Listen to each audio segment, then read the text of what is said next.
Yunus, an interesting name for a city in Gaza. Sounds more like a city in Afghanistan or Pakistan, but actually the founder of the city, Yunus Khan, he was an Afghan, and he worked and he served as a governor for the Mamluks, and he established Khan Yunus as a city to protect the caravans and the people passing through.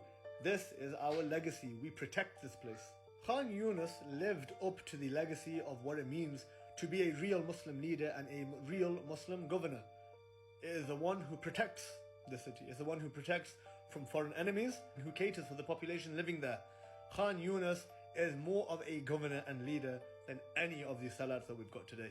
Because right now, as Khan Yunus and other regions in Gaza are being bombarded, these Muslim sellouts, so-called Muslim sellouts, that are doing jack all. In fact, that's wrong for me to say. It's not that they're doing jack all.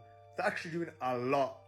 They are actively helping the occupiers, helping the criminals to continue their bombardment of Khan Yunus and other regions of Gaza. It's not that they're not doing anything. It's that they're actually helping the other side.